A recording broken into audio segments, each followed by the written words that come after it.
Indianapolis became the epicenter of Donald Trump's campaign for the White House Wednesday. Trump spent much of the day with Indiana Governor Mike Pence and even flew his family out to spend time with the governor. Newt Gingrich, a top VP pick, was also in Indianapolis. And with Trump hours away from announcing his pick, he said the list was down to 4 names. The governor's he's been amazing. So we'll see what happens. Newt Gingrich is coming in today to see me here. Who so has, by the way, you're down to 2. No, I tell you, Chris Christie is somebody I've liked a long time. He's a total professional. He's a good guy, by the way. A lot of people don't understand that, but I'm narrowing it down. I mean, I'm at 3, potentially 4, but in my own mind, I probably am thinking about 2. All right, we realized something earlier, and by we, full disclosure, I mean producers Matt and Bryce. Anyway, so they realized Trump spent the day in Indianapolis, home of the NCAA basketball finals, aka March Madness, and he announced there that his list was down to 4 names, which means, yes, it is the final 4. Here is our CBSN Trump VP bracket. Chris Christie, Mike Pence, Newt Gingrich, and Michael T. Flynn.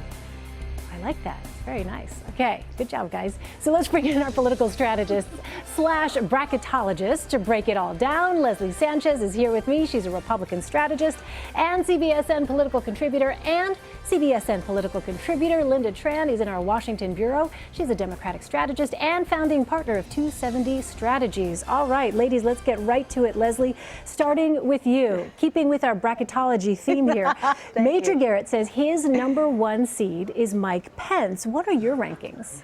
Likely, I'd agree with Major Garrett on that, not only because of the pomp and circumstance and all the optics today, but also it's probably the safest pick, even though there's not any one that's really going to propel him in a big way among independents and swing voters. Pence is certainly going to do something to allay the fears of conservatives who have been really hesitant to get on this bandwagon. Yeah. Lynda, let me ask you. We saw Bernie Sanders endorse Hillary Clinton on Tuesday. I want to put up this poll from USA Today.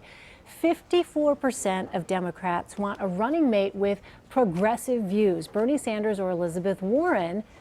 What does Clinton's campaign do with a figure like that? Well, this poll may say that people want some of the progressive views, but it also relates to polls that have come out before that show that Bernie Sanders supporters overwhelmingly are already saying that they're going to be casting their votes in favor of Hillary Clinton. So, I mean, we've talked about this a lot. The VP pick matters to the extent that it helps to kind of fill out the ticket and also does no harm to the nominee at the top of the ticket. But in the end, the person that matters most is the candidate who's in the driver's seat, and that's going to be Hillary Clinton. All right, Lynda, we are expecting Donald Trump to announce his pick on Friday. How does his time frame affect Hillary Clinton's time frame? You know, I'm not sure that it actually does affect her time frame, especially given that there's a difference between the timing this go-round and last go-round. You have to remember that in 2012, Mitt Romney announced Paul Ryan a good 2 weeks before the convention, and he did it in a really smart way. He announced it on a Saturday so that news would make it into the Sunday papers and allowed there to be a lot of discussion and pomp and circumstance, as Leslie put it, heading into the Republican National Convention. Now that we're so close in, I think the bigger question is, how does the Democratic team weigh the fact that the RNC is immediately before the DNC? And so what does that mean about when she makes her announcement? It's a little bit more about the timing of the conventions, I think, than the timing of Donald Trump's announcement. All right, Leslie, we have seen a lot of theater, a lot of stagecraft. Major Garrett calls it choreography in Donald Trump's VP search.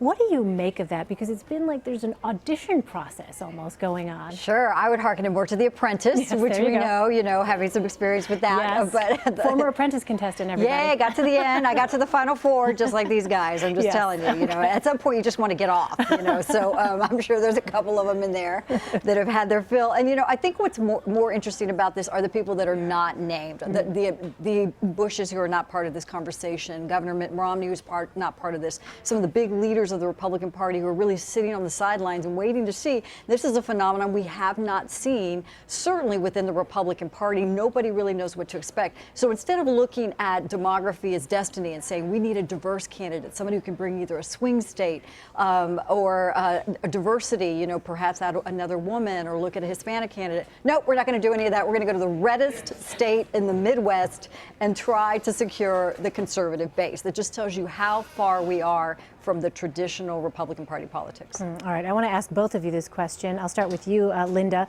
Frank Bruni of the New York Times wrote, the impact of VP picks this year will be, quote, close to non-existent. Do you agree with that, Lynda?